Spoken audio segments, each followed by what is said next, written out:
Jai Hind, Namaste.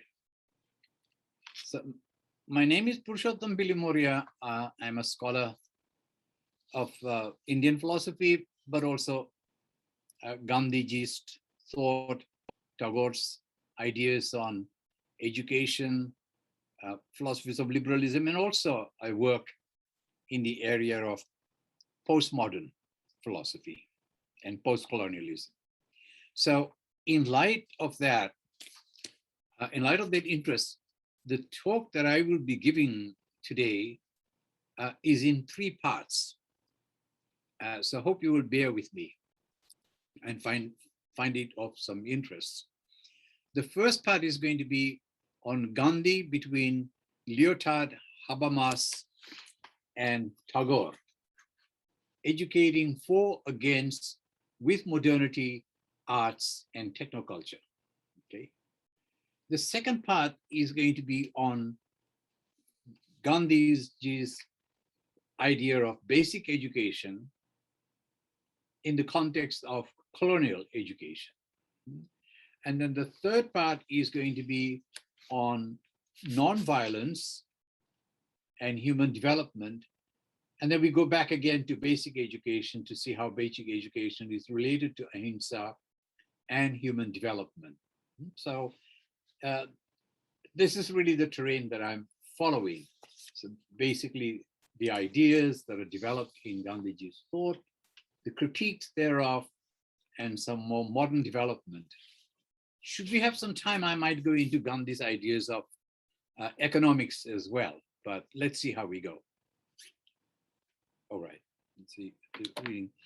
So in this part of the lecture, I shall treat the tenuous ground between modernity and the postmodern, which has reverberated with debates in the second half of the 20th century, when both the theoretical framework of the political hegemony of the Western European tradition began to be challenged.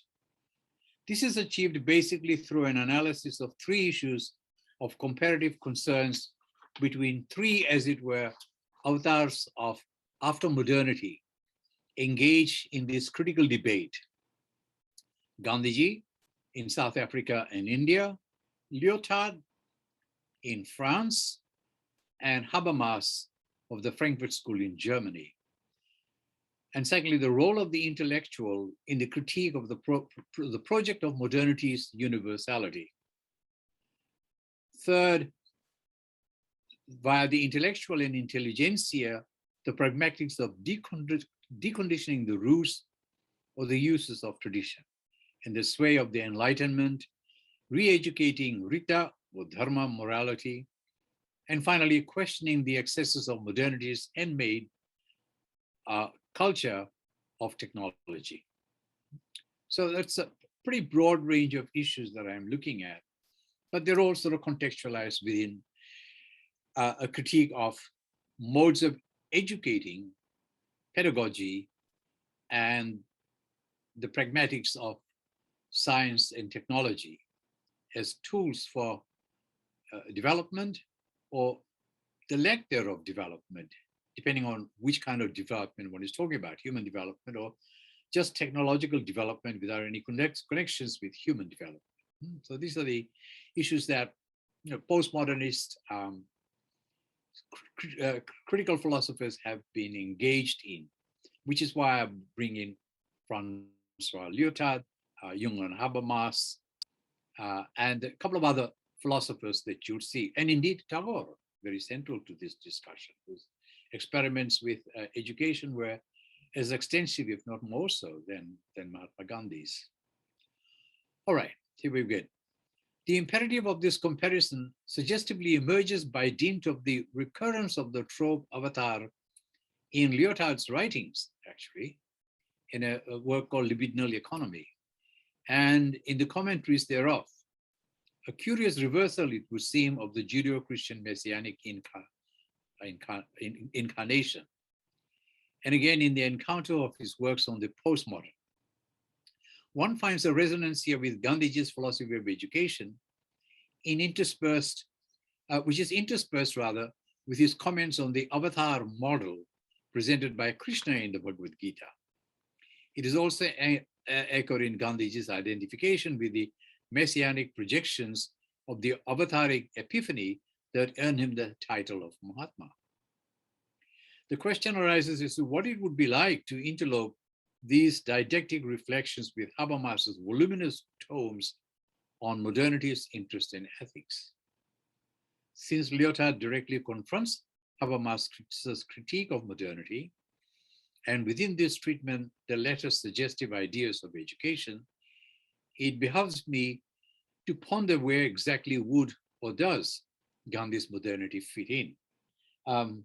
Okay, now all three icons in their own right, to be sure, seem to begin with a zeal to offer radical critiques of modernity, but each seems to hold back just a little as a critically unmitigated apologist for modernity, albeit in an unfinished, incomplete form for Habermas, and move towards after-modernity, some people call post-modernity, but without an interventionist pragmatics, such as in the case of Lyotard. Alternatively, one engages in mild deconstruction, but sets out to shame modernity in an anti-empire challenge, as we have seen with Gandhi. The claim in this lecture is that all three great thinkers falter on their own peculiar way to destabilize modernity, and as much as they skirt around the ambiguity inherent in the qualifying prefix post. The aim here is to demonstrate this wider claim in respect of a much narrower concern by comparing their views on this matter. Insofar as their stance on educating against technoculture is concerned. So it seems clear that the comparison holds.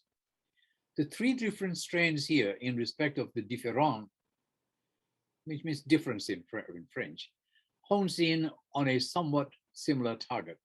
However, they also take disarmingly variant approaches to the question of education against technoculture, interpreting discourse and its violence and aesthetics. Hence, the goal will be much more restricted for the present purposes, dealing here only with education, and that too in relation specifically to technoculture, in respect particularly of the role of the intellectual in the programmatic towards the question of correcting modernity's path to enlightenment. So the icon of the modern intellectual was born around the same time in France and in the Indian subcontinent, the end of 19th century, during the Dreyfus affair and the Muslim resistance to imported British scientism in India, respectively. The incipient movement was fanned by recourse to public petitions, letters, journals, printing press across the board. Zola in Paris, Gandhi in Johannesburg, and Naoroji in India, amongst other liberals. Influenced not least by the Deming critiques in the works of Emerson, Ruskin, Tolstoy, with whom Gandhi corresponded, and young Gandhi bypasses or escapes the allure of the Enlightenment, even as he both anticipates and precipitates a greater avataric role for the intellectual in the public moral sphere. While in South Africa, in Natal, the fledgling attorney turned social activist set out to experiment with alternative models of schooling close to the kibbutz-style communes which he christened Tolstoy and Phoenix Farms, respectively. The lifestyle featured craft workshops, violence training camps, underscoring the dharmic commitment to a non-injury and holding on to truth as justice. That was to become a political strategy for championing compromise or withheld rights of the oppressed or subaltern communities. The spiritual life at the ashrams was also rather strict and pursued with a great degree of stoical dedication. From this space and field of strength, Gandhi and his ardent disciples were able to wage a non-cooperative protest and satyagraha resistance against imperial colonial excesses in South Africa. Later on, this method of non-violent resistance and the protest therein, which Gandhi distinguished from Tolstoy's passive non-resistance or pacifism, was continued in much more organized and successful forms in British India that launched the freedom movement and arguably eventually clinched Indian independence. But ironically, also the subcontinent's partition that saw the birth of Pakistan and Sri Lanka in 1947. This discussion will be developed in part two. So we presently to the second authoric icon, Francois Leotard. So up until 1969, while a lycée professor in Algeria, Lyotard became embroiled in the Algerian question and threw his support behind Algeria's struggle against French colonialism. He was also involved in political actions at Nanterre University. However, in the 1970s and since, Lyotard took the Socratic turn and in a manner of Voltaire, perhaps also Nietzsche, embarked on critical writing and pushing for puissance on the edges of modernity's near collapse through contradictions inherent within its own discourse. But he did not make a complete commitment to any sort of program and or enlisting of religious interest in the political sphere, even for its jouissance, namely the pleasure-making principle. Mahatma Gandhi, on the other hand, is astutely pragmatic and a doer. He becomes a bedfellow with antediluvian revolutionaries. He has to be sheltered from General Smuts' brutal police, remember. Carries out plans for the disruption of a non-theosophic modernity through dissemination of his message on postcards and in print journals that are now part of the 130-volume collected works of Mahatma Gandhi. He, so to speak, dirties both hands, more so later in India, with khadi and salt as symbols of anti-colonial protest, the second of which becomes the trigger, literally, for General Dwyer-led India's mini Auschwitz, famously known as the Amritsar Jallianwala Bagh massacre in 1927. At the same time, the People's Saint continues to develop a Dewey Montague's pragmatics for what he calls a pedagogy in basic education, Neitalim. And we'll come back to this, which as a manifesto for a child's right to education as a basic capability gained through regional medium remains poignantly relevant for the developing world, even as it emerges from a long period of traditional slumber and colonial oppression. Yet the project of modernity remains unliquidated. The capitalist technoscience, Habermasian state of reason, and globalization, universality's ultranationalism, stride ahead to complete the project. Lyotard's critique of the malaise and the failure here of educations, since at least the Enlightenment, vis-a-vis, say, the Austinian model, turns largely on the universality of language, the ruse of meta-grand narratives, the dissimulation of the arts, along with the de-aestheticization of the sublime, and the West having lost sight of the idea of Bildung, or training, better still, educating, that builds around pedagogy and reform in its unchecked and unrequited march towards the technoculture of arid science. Okay, so part one, Gandhi's idea of basic education. Mr. Gandhi, what do you think of Western civilization? Gandhi, I think it would be a jolly good idea. The cryptic response, despite his English education, he was called to the bar at the Temple Inn in London, sums up rather poignantly Gandhi's diffidence towards the promises and wherewithal of the West on the coattails of the Enlightenment to deliver a civilization worth its name.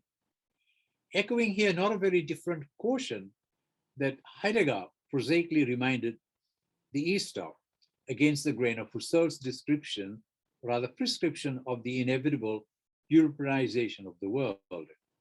Yet Gandhi betrayed a certain ambivalence toward, on the one hand, the pre-modern traditional frameworks in which much of the Indian society continued to work out its livings, and on the other hand, the contours of modernity that had arrived at the doorsteps of non-Western world. Although Gandhi's political pragmatism draws heavily on the resources, capabilities, and the mobilization of the collective, His humanism is based firmly on the integrity of the individual, who is the bearer of basic human rights, including the capability of language. The individual is the one supreme consideration. If the individual ceases to count, what is left of society? Gear has asked. It is, however, not the collective in the sense of the community and the local, or even the mob and herd mentality that he seeks to question, but rather the apparatus of the state, which he believes develops individuality, so essential to progress. Hence, his experiments with truth are distinctly modernist, with the firm assumption that the individual is the final arbiter of action. This is from year 2004. In rejecting also the pre-modern cyclical view of history in favor of a modernist view of linear moral progression, Gandhi makes this very modernist assertion, quote, "The force of spirit is ever progressive and endless. The remedy from self-destruction lies in every individual training himself for self-expression in every walk of life, irrespective of response and neighbors." It's from Gear also. Gear comments that this is not only progressive, but individualistic. It also appears to undermine his pre-modern view that one should train in the profession of one's father. But here one might think that Gandhi is prepared to overturn the centuries-old caste system, as Karl Marx would the class system in the industrial society on its head. Yes and no. While Gandhi rejects the rigid hierarchical arrangement of the orthodox caste predilections, he stays with a more vertical, distributive, functional, and performative idea of reform caste grouping on the analogy of the living organism with his feet, hands, belly, and the brain, no member of which singly should be seen as superior to the other. Otherwise, transcendentalist Vedanta and Descartes' persona machina ontology, despite rather transcendental Vedanta and Descartes' persona machina ontology, otherwise there would be serious dysfunction and the actual practice of ahimsa would not be possible. So people go through different stages of self-development and modes of life. Some people are suited to one set of tasks, while others are to other tasks. A little like Plato's ideal society based on stations of life divisions. But one strong element that creeps into Gandhi's conversation on this score is nevertheless the egalitarianism of social liberalism, which would be tolerant of the idea of untouchability. And this Gandhi sought to rid the Indian society of as much as possible. Each person who would say in the interest of the communal self-sufficiency or Swadeshi should be prepared to perform the lowest kinds of menial labor, down to clearing one's own toilet, in deference to those who have exploited for centuries in these roles. And the same with religions of others. One should not merely show tolerance towards the faiths and rights of others, but actually partake of the precepts and forms of life. In other words, one should be participatory in other religions as well. Whatever the shortcomings of Gandhi's reformed caste structure, one thing is clear: he would not have a community of people be reduced to numerical fragments of social atomism, of classical liberalism and utilitarianism, with reinforcements from survival of the fittest rhetoric of social Darwinism, or to strings of social security numbers at the behest and control of the state. His anarchism had a quaint logic and even ardent voices from within the Dalit community and most extreme anti-caste reformists who had failed to appreciate Gandhi's point. They took him to be a traditionalist apologist, while Gandhi's larger vision was to avoid the replacement of caste with an equally destructive class structure, which then modernist Marxist Babus would set about destroying. The overlaps, of course, notwithstanding, as both caste and class have controlling intrinsic socioeconomic interests in their formations. Social atomism eventually falls prey to the hands or machinations of the larger corporate power we call the centralized state, or the Machiavellian, Politburo, democratic or res publica, or some other utopian craft, while a more organic and loosely federated body of individuals who owe their citizenship as much is their livelihood to a self-regulated, self-sufficient, decentralized and local governance of village republicanism, called Panchayati or Ramrajya, provides better in the long run for the equality and integrity of the souls, which echoes a process philosophy politics and gears constructive postmodernism preface to the new uh, Thoreau's idea of enlightened anarchism. But in view of some, like Terchek, Gandhi's anarchism is modernist because it is also utopian and is based on the idea of moral autonomy in the Euro-American liberal tradition. This cannot be sustained as the other essential elements of modern utopianism, namely nationalism, militarism, and prelapsarian control over the natural environment, are painfully absent in Gandhi's Ramrajya. That very form of instrumental calculative reason that we shall see Habermas professing in a systematic ordering of society is not the conscience of Gandhi's individual, who at will could decide to mount an act of civil disobedience against the bureaucratic threats or infringement of collective rights, without necessarily waiting for communicative or discourse ethics to have done its work, behind, as it were, the veil of abstractions or ignoranting against the others. Of course, Gandhi had a more classical idea of rights discourse, wherein an entitlement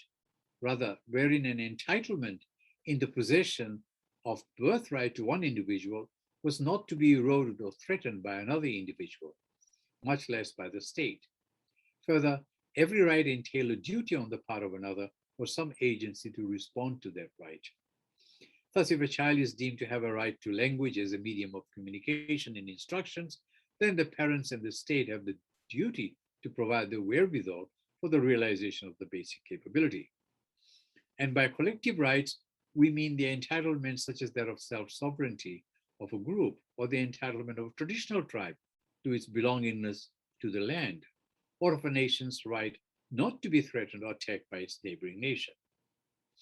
Where world governance is formed out of federations of village republics as a decentered polity, praja, with certain national boundaries, in quotes, to be sure, for which Gandhi used the pre-modern term country, is not the same as a nation of individuals merely held together by state power, rashtra, what we call nation state, the militarized political entity that looks upon its neighbor as an enemy and a threat.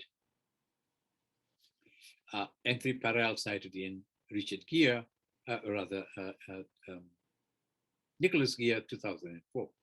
Hence, Gandhi rejected the British carved map of India, preferring the more ancient landmarks that included parts of what are now Afghanistan and Pakistan to the west, and Bangladesh and Burma, Myanmar to the east. Gandhi had already voiced concerns about the limits of liberal democracy as well. This political system, in his view, does not empower individuals. Rather, as Bhikkhu Parikh also aptly phrases it, they abstract power from the people, concentrate it in the state, and then return it to them in their new abstract roles as citizens.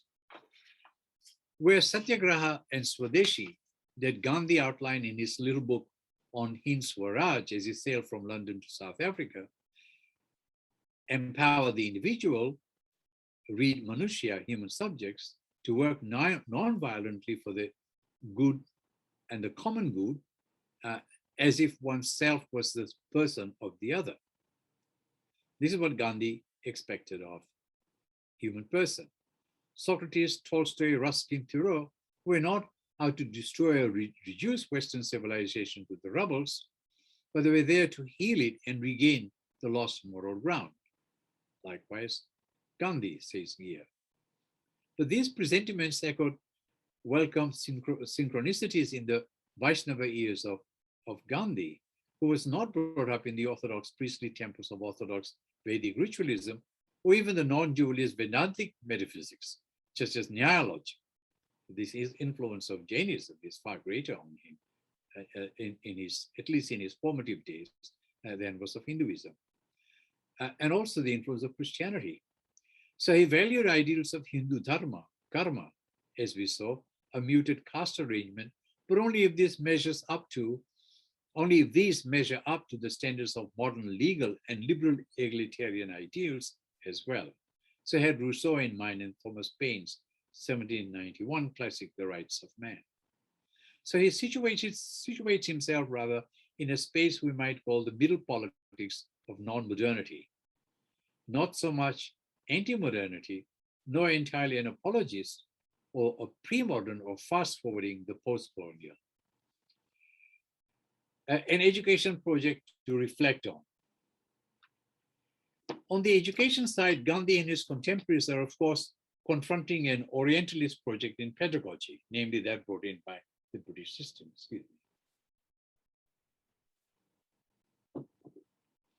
The project began with the East India Company's design to rid India of its arcane learning system that would, with the help of Christian missionaries, replace the frivolity of Hindu and Mohammedan literature with the more salvific and at once utilitarian texture of the West. This was said famously in Macaulay's Minutes of 1835. So the project was continued by several Orientalists who were scholars of Sanskrit, Arabic, and Urdu, and some were also servants of the East India Company or were in prominent administrative positions.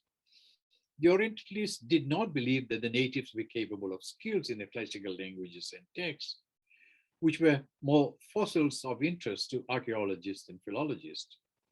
A prominent Orientalist, H.H. Wilson, even felt that the natives were not deserving to learn English. This is Parimala Rao from your own university. Hence, language as a basic human right and capability remained annulled for native population. So if they are not to learn the vernaculars and are excluded from English, what kind of learning and pedagogy are the natives deserving of or capable of? Yet others were more benign and felt that education as a reformative movement across the nation was essential to bring about needed changes in the Indian society. James Mill, father of John Stuart Mill, who also worked for the East India Company, was confident that these reforms would stitch together and transform the whole of Indian society and set it on a rapid advance up the scale of civilization.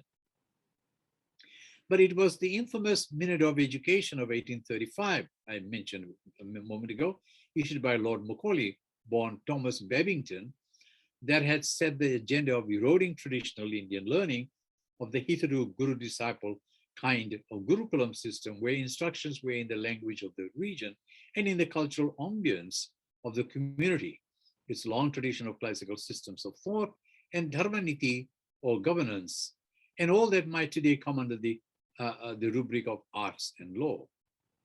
The mooted erosion would also unwittingly impact on the alleged perfidious Sanskritic and Arabic babblings and mystical twaddle, indeed by a sweeping introduction of English literature and European law across the board. With the result that, as Macaulay professed, a class of persons, Indian in blood and color, but English in taste, in conditions, in morals, and in the intellect, would be inducted into a totalizing European learning and abducted away from the paganist idolatry. So the introduction of the great literary classics of the Greeks and the Romans, the hard sciences, mathematics, moral philosophy, as studied in learned seats of Cambridge and Oxford, would wash away millennia of this distastefully impoverished culture of the inhabitants. And my Oxford accent's coming back as I read about Oxford and Cambridge, pardon me. That was a project of modernity for the subcontinent at least, but was applicable to the colonies across Africa, Oceania, and West Indies, and South America as well. It is tantamount to a wholesale scale erosion of a communitarian right to language, culture, and the arts. Thus, hand in hand with the critique of modernity comes, of course, Gandhi's poems about the pedagogy that trains or schools a child, not insufficiently for Habermas, but rather excessively, as we shall see, a complaint shared by Lyotard as well, in the instrumental automations of the science-laden technoculture. Let us see Gandhi on this. So, on a visit to Bangalore in 1927, when he expressed concerns for villages exposed to modern scientific practices, Gandhi asked the Indian Institute of Science, how will you infect the people of the villages with your scientific knowledge? Are you then learning science in terms of the villages?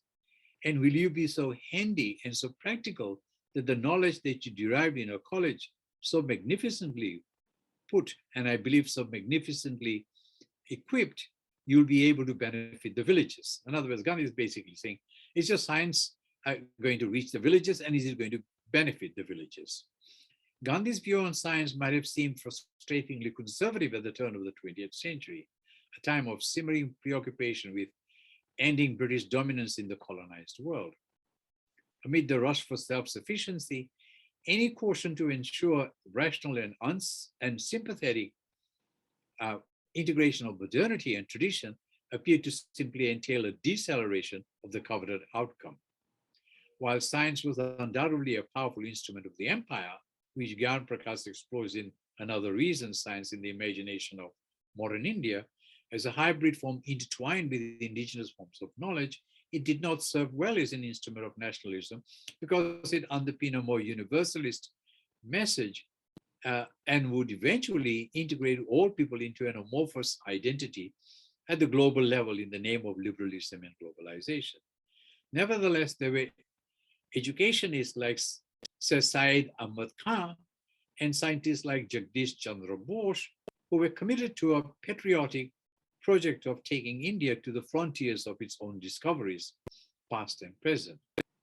However, Gandhi's initial attack on Western modes of education was not quite on the preponderance of scientific learning, as was his preoccupation with the abstractness, obtuseness, and emphasis on the curriculum that seemed geared towards creating a bureaucratic civil service culture. You know, the famous ISA on the one hand, and the mass labor and middle class platforms that were simply to be fodders for the industrial and commercial machinery, perhaps missionaries as well. Such educational platforms seem ill-equipped to engender a culture of self-development, linguistic capabilities, and grounding in the arts, perhaps also law, not toward empowering self-sufficiency, training in all aspects of Enlightenment education, from crafting one's own sandals to appreciating the aesthetically sublime via religious and devotional imaginary, hence the regular prayer sessions and kirtans, Raghupati Raghava Rajaram and so on. Wasn't really, it was bhakti of a kind, but it wasn't worship in that sort of traditional temple kind. He never allowed a temple to be built in the ashrams. They sat outside in the ground by the river and did their prayers and meditation and kirtans. On the psychological side, again, an overemphasis on the cognitive rational development masked the nurturing of the more basic cognitive, affective, and spiritual, including the embodied mental terrains in the child.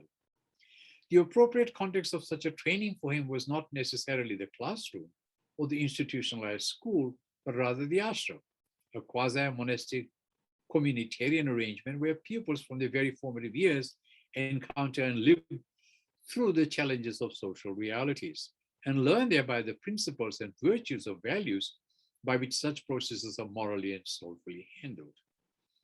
The elders and intellectual guides and leaders set the examples and spend time erecting houses, taking classes for pupils, and participating in satyagraha or soul force activism in the towns and elsewhere.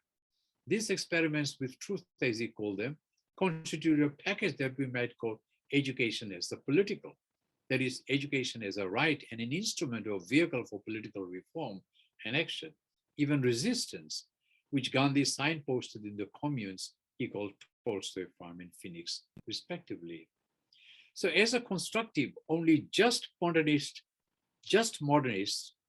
post-colonial, Gandhi connects the virtues of Socratic daemon, of moral courage, aesthetics, and arts, and Aristotle's phronesis, which he gets from Montague, but also Rousseau, Montessori, and later John Dewey, with Christian logos of self-sufficiency. But he also draws on Indian religious, almost tantric virtues of, and Jain, I should add, virtues of duty, virility, tolerance, forbearance, justice, compassion, non-retaliatory, truth-making, non-injury, fasting. You can see the Jain influences here, to articulate a revolutionary psycho-spiritual empowering techne. So techne, I use it after Heidegger, or after its impact on the African-American civil rights movement, soul power, the power to truth, or to the prosaic New Yorkers, simply hot yoga. So as I've hinted, Dewey's philosophy of education had an impact on Gandhi. Dewey was in turn influenced by Joshua Royce's moral teaching of inclusive community, where an individual's life and willed actions are morally significant if it has as its telos or purpose or cause, and that too for the furtherance of loyalty in my fellows. So I'm quoting Royce, furtherance of loyalty in my fellows, end quote. Loyalties may be multiple, but it is a loyalty to loyalty that is the essential developmental cause, a bit like Kant's, duty for out of respect for the law. The techniques and effective pedagogy are means to that end.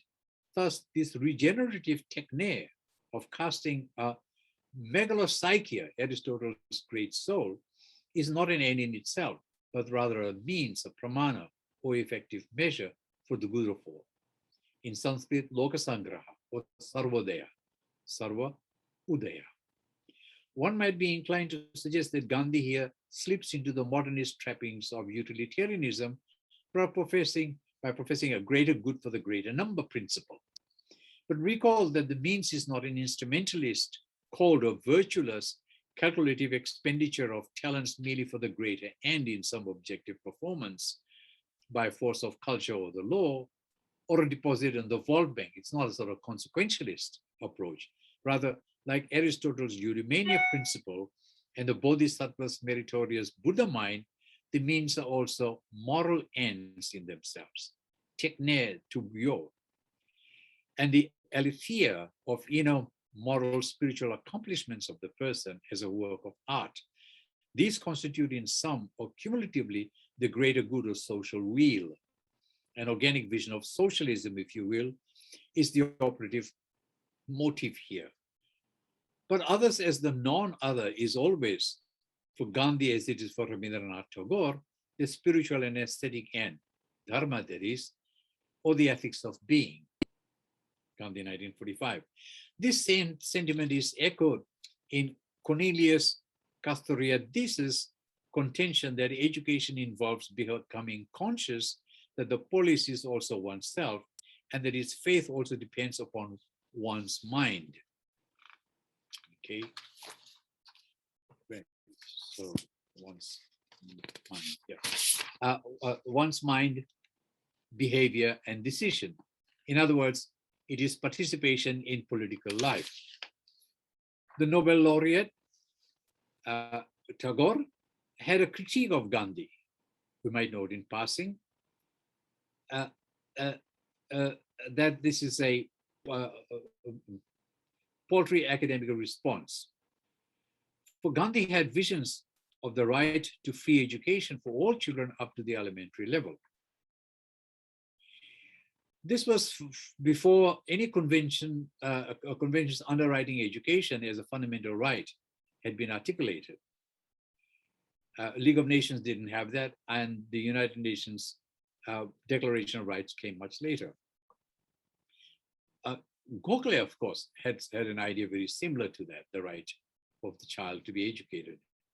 And I guess Gandhi takes it from Gokhale. But Gandhi had the intuition, as did Tagore, that education is a birthright of every newborn as he or she grows into adulthood.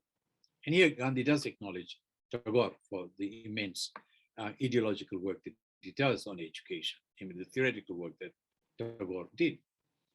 This was written into India's constitution in 1950, where Article 45 specifically directed the state to endeavor to provide free elementary education for all children up to the age of 14 by the year 1960.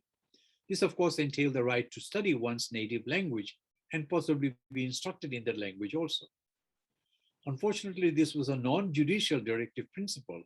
It wasn't until 1993 that the Supreme Court of India declared education as a justiciable fundamental right for all children up to the age of 14.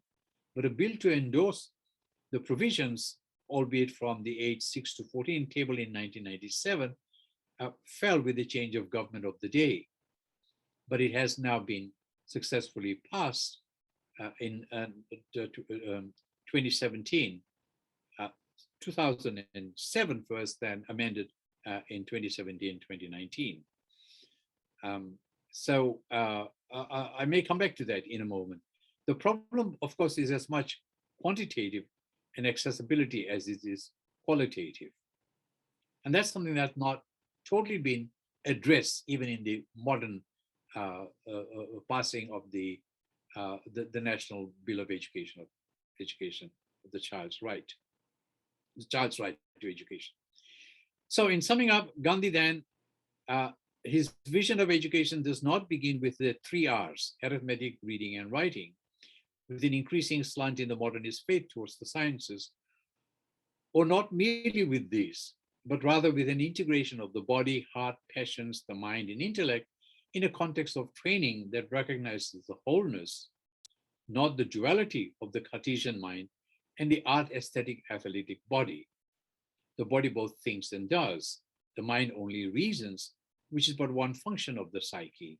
By education, I mean an all-round drawing out of the best in the child in human body and mind and spirit. Gandhi, 1937.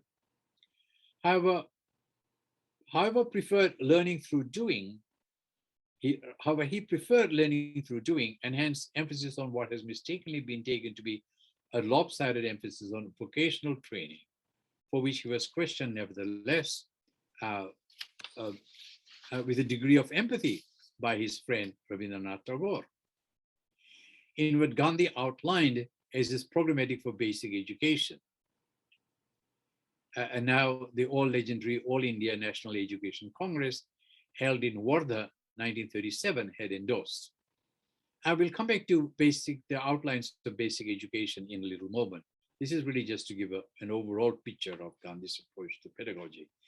Incidentally, Gandhi's educational philosophy has had immense impact in a couple of sub-Saharan African philosophy countries, Botswana and Zimbabwe, and the kibbutz of Israel, while in except for pockets of surviving Gandhian schools in Wardha and northern Gujarat regions, most being sort of corrupted by the rise of strident Hindu bourgeois fundamentalism, Gandhi's approach is sort of waning in that particular experiment of education that he brought in.